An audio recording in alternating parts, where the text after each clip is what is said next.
जय हिंद मेरे प्यारे साथियों, कैसे हैं आप सभी। आशा करता हूँ बहुत अच्छे होंगे और मन से पढ़ाई कर रहे होंगे। तो आज ये साइंस का छठा वीडियो मैं शुरू करने जा रहा हूँ।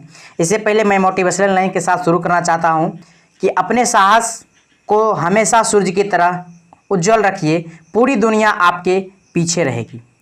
तो साहस कभी भी कम नहीं होने देना है, एकदम साहस के साथ तैयारी में लगे रहिए, एक दिन सफलता जरूर कदम चूमेगी।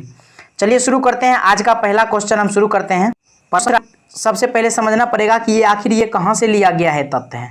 ये तथ्य कहाँ से लिया है पीरियोडिक टेबल को। तो आइए देखते हैं पीरियोडिक टेबल। देखिए ये पीरियोडिक टेबल, इसमें जो है देखिए दिया हुआ था क्या, ये 35 दिया हुआ था। तो देखिए यहाँ पर 35, ये 35 वाला है और उसके बाद यहाँ पर 53 है और 85 है। तो यह किस ग्रुप में है, तो ये 17वां ग्रुप में है। देख रहे हैं यहाँ, ये 17वां ग्रुप में है, हेलोजन ग्रुप इसको कहते हैं। तो आइए देखते हैं क्वेश्चन क्या पूछ रहा था। क्वेश्चन वही कह रहा है कि 35, 53 और 85 की परमाणु संख्या के तत्व हैं। ये तत्व कौन से हैं, तो ये हेलोजन ग्रुप के हो जाएंगे। तो ये हो जाएगा ऑप्शन नंबर ए हो जाएगा। चलिए आगे बढ़ते हैं। अगला क्वेश्चन है कि जब तत्वों को परमाणु भारों के क्रम में व्यवस्थित किया जाता है तो पहले तत्व के गुणधर्म 8वें तत्व के गुणधर्म के समान होते हैं। तो संगीत के नोट्स की तरह इस नियम को जाना जाता है। तो ये मतलब कि अष्टक नियम के बारे में बता रहा है कि अष्टक नियम के बारे में। तो पता है कि अष्टक नियम किसने दिया था, तो न्यूलैंड का अष्टक नियम आया था। तो न्यूलैंड ने ही अष्टक नियम सारे गामा पा धा नी सा के तर्ज पर दिया था कि प्रत्येक पहला तत्व 8वें तत्व से रिपीट होता था। तो मेंडलीव के आवर्त सारणी जो था वो मेंडलीव के अष्टक नियम जो कि 1863 ईस्वी में आया था। तो 1863 ईस्वी में आया था। तो ये ईस्वी तो नहीं पूछा जाता है, लेकिन ये पूछा जाता है कि इसके समय तक में कितने तत्व मौजूद थे। तो न्यूलैंड के समय तक में तो मैं बता दूं कि सबसे पहले जो है डोबे राइनर आया था। तो डोबे राइनर के समय तक में जो डोबे राइनर था, डोबे राइनर के समय तक में 33 तत्व मौजूद था। और ये डोबे राइनर का जो आया था सिद्धांत, त्रिक सिद्धांत, वह 1829 में आया था। डोबे राइनर के बाद आया था न्यूलैंड। तो न्यूलैंड के समय में ये 1863 में आया था और यह 1863 में इसमें 56 तत्व मौजूद हो चुके थे। उसके बाद अगर कि मेंडलीव साहब आए तो मेंडलीव ने आवर्त सारणी को दिया था। तो इसने आवर्त सारणी का जनक इनको कहा जाता है। तो 1869 ईस्वी में इन्होंने बनाया था। इनके समय तक में 63 तत्व मौजूद था। और आधुनिक आवर्त सारणी जो है मोसले द्वारा जो तैयार है वह मोसले द्वारा 1913 में तैयार किया गया है, जिसमें कि 118 तत्व मौजूद हैं। तो इस तरीके से याद रखना आपको कि डॉबे राइनर जो है उसमें 33 तत्व था, वो 1829 में आया था। और न्यूलैंड का 1863 में आया था, 56 तत्व मौजूद था। मेंडलीव का 1869 में पीरियोडिक टेबल आया था। इसने ही पीरियोडिक टेबल पहली बार अच्छी तरीके से सजाने की कोशिश किया था। इसीलिए कह सकते हैं कि पीरियोडिक टेबल के जन्मदाता मेंडलीव को ही माना जाता है। तो इसमें 63 तत्व उस समय मौजूद था और मोसले द्वारा जो तैयार किया गया है 1913 में वह 118 तत्व मौजूद है। तो आगे बढ़ते हैं। ये क्वेश्चन आई होप समझ में आ गया होगा। आगे बढ़ते हैं।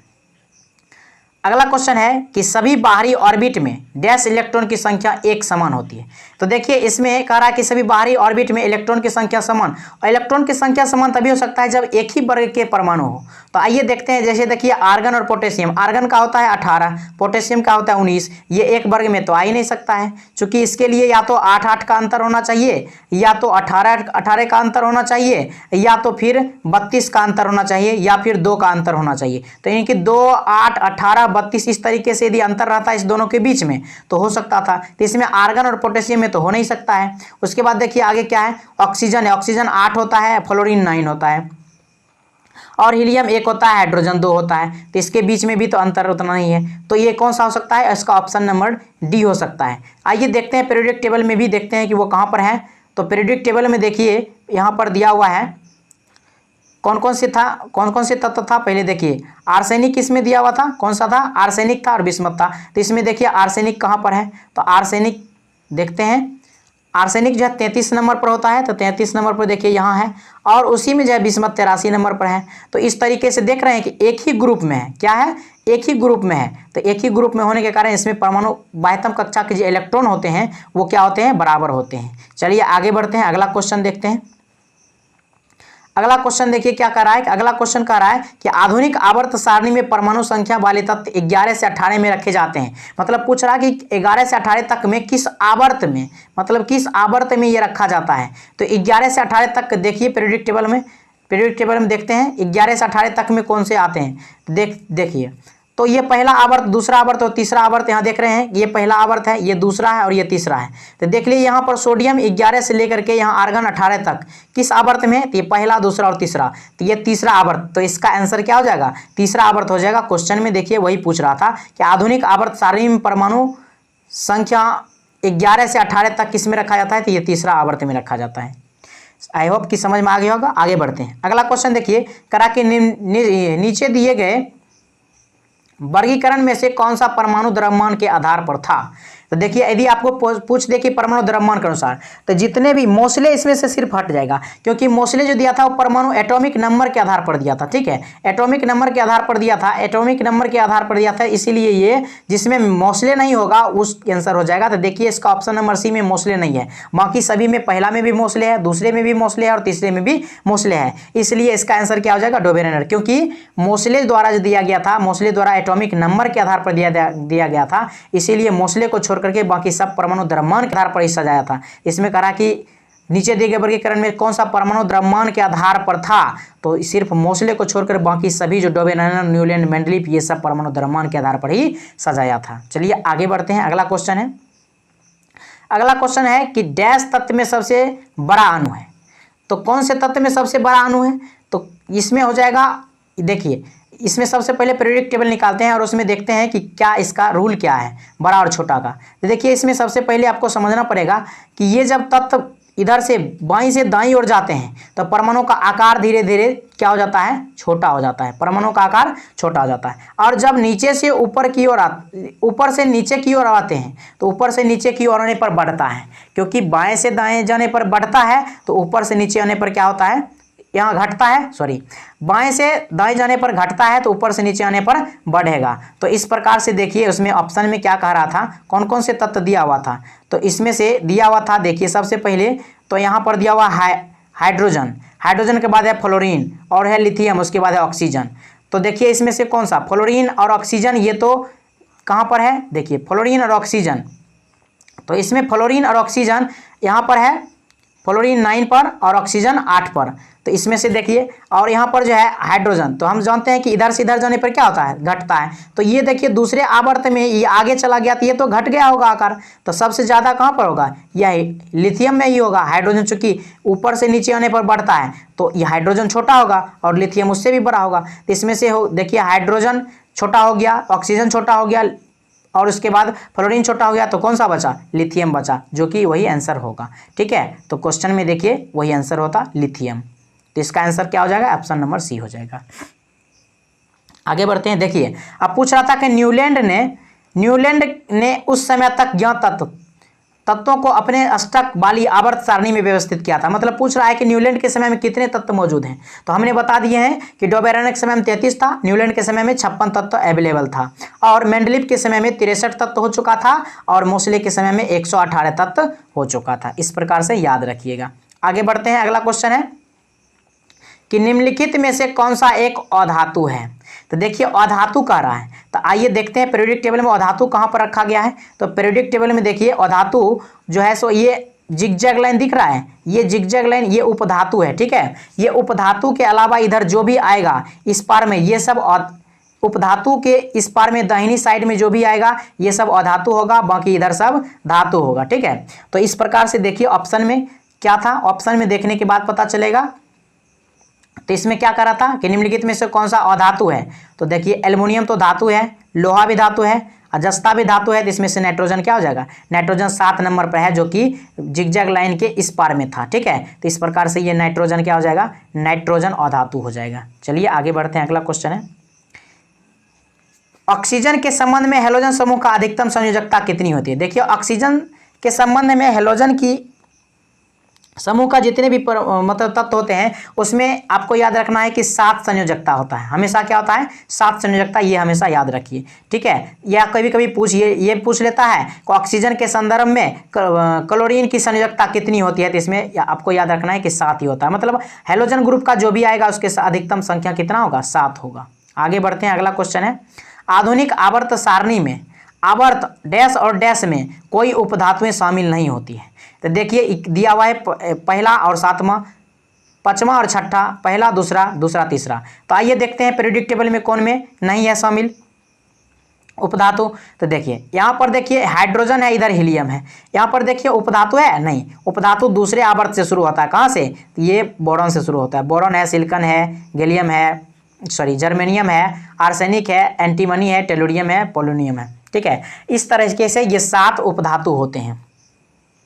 तो ये 7 उपधातु, जो कि देखिए अंतिम लास्ट वाला में ये उपधातु नहीं है। ठीक है, तो इस तरीके से पहला और 7वां ये दोनों जो आवर्त हैं, इस दोनों आवर्त में उपधातु शामिल नहीं है। बाकी दूसरा में देखिए ये है, तीसरा में ये है, चौथा में ये है, पांचवा में ये है और छठा में ये है। इस प्रकार से सभी में है, पहला और 7वां में नहीं है। तो क्वेश्चन जो कह रहा था उसमें देखिए दिया हुआ था, उसमें क्या दिया हुआ था कि पहला और 7वां, ऑप्शन नंबर ए में है। ठीक है, इसका ऑप्शन नंबर ए सही हो जाएगा। आगे बढ़ते हैं, अगला क्वेश्चन है एकल परमाणु अणु का एक उदाहरण है। तो देखिए इसमें एकल परमाणु अणु का एक उदाहरण इसमें से हो जाएगा आर्गन का हो जाएगा, जो कि आर्गन अकेले रहता है। बाकी सल्फर S8 के रूप में रहता है, हाइड्रोजन H2 के रूप में रहता है, फास्फोरस P4 के रूप में रहता है, इस प्रकार से। लेकिन आर्गन हमेशा अकेले रहता है Ar के रूप में, तो एकल परमाणु की हो जाएगा। ठीक है, आगे बढ़ते हैं, अगला क्वेश्चन है हीलियम और आर्गन में समानता बताइए। तो देखिए हीलियम और आर्गन में समानता क्या है? हीलियम का परमाणु क्रमांक 2 होता है और आर्गन का 18 होता है। तो देखिए हीलियम 2 है और आर्गन 18 है, तो ये क्या है? निष्क्रिय दोनों है, क्योंकि ये दोनों 2 ऊपर 2 और नीचे 10, उसके बाद फिर 18, उसके बाद फिर जाकर के 2 में 8 जोड़ेंगे तो 10 हो जाता, 10 में 8 जोड़ेंगे तो 18, 18 में 18 जोड़ेंगे तो 36। इस तरीके से 2, 10, 18, 36, 54, 86 ये सब क्या है? 54 और 86 ये सब निष्क्रिय गैस है, जो कि एक ही वर्ग में आते हैं, या 18वें वर्ग, शून्य वर्ग या निष्क्रिय वर्ग के कहते हैं। तो इसीलिए इसमें क्या हो जाएगा?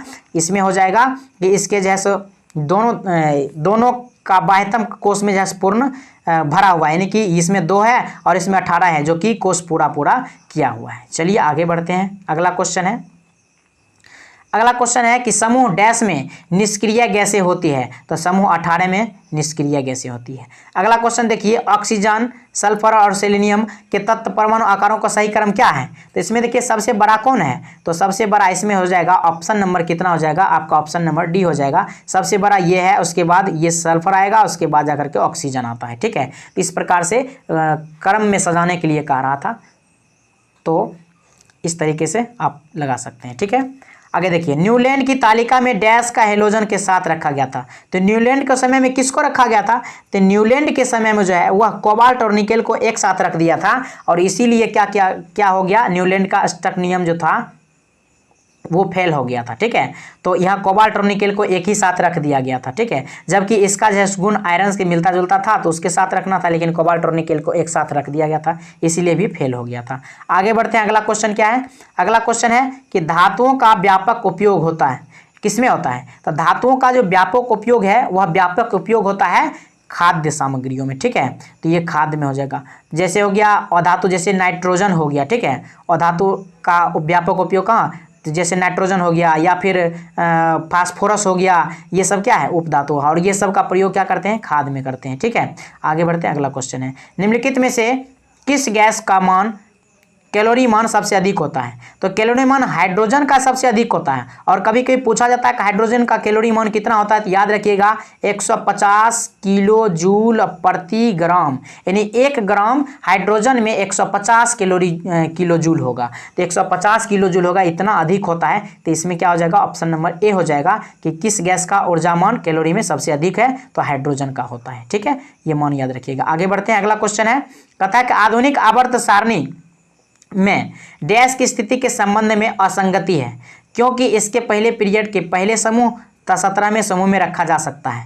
तो इसमें ऑप्शन नंबर सी इसका हाइड्रोजन जो है इसको रखा जा सकता है, क्योंकि हाइड्रोजन का स्थान निश्चित नहीं था पहले भी, और ये धातु कभी धातु और कभी उपधातु हो जाता है, इसीलिए इसका मतलब कि निश्चित नहीं है।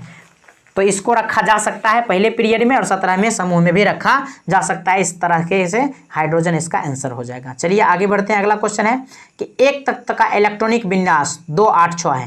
तो देखिए एक तत्व का इलेक्ट्रॉनिक विन्यास 2 8 6 है, मतलब 2 8 10 10 6 16 है, तो यह डैश से संबंधित है। तो यह किस वर्ग में होगा? तो किस किस समूह में और किस आवर्त में होगा, तो देखिए यहाँ पर 16 आ रहा है परमाणु क्रमांक, तो 16 वाला 16 में ही होता है और आवर्त तीसरा में होता है। चलिए पीरियोडिक टेबल में हम समझ लेते हैं। देखिए पीरियोडिक टेबल में 16 था, तो 16 देखिए कहाँ पर है, यहाँ पर है 16 है, तो ये जो वर्ग है, वर्ग भी दिया हुआ है कौन सा, देखिए वर्ग 16 में ही आ रहा है। ठीक है, यहाँ पर देखिए ऊपर वर्ग 16 में ही आ रहा है, क्या है यहाँ पर सल्फर है। ठीक है, सल्फर 16 और 16वां वर्ग में भी है। और उसके बाद देखिए यहाँ पर पहला आवर्त, दूसरा आवर्त और तीसरा आवर्त, ये तीसरा आवर्त में आ रहा है। यही पूछ रहा था कि किस आवर्त और किस वर्ग में है, तो यहाँ पर क्या हो जाएगा, ये हो जाएगा आपको ऑप्शन नंबर डी हो जाएगा आंसर। ठीक है, चलिए आगे बढ़ते हैं। अगला क्वेश्चन है, अगला क्वेश्चन क्या है, अगला क्वेश्चन है मेंडलीव की आवर्त सारणी में तालिका डैश निकेल से पहले दिखाई देता था।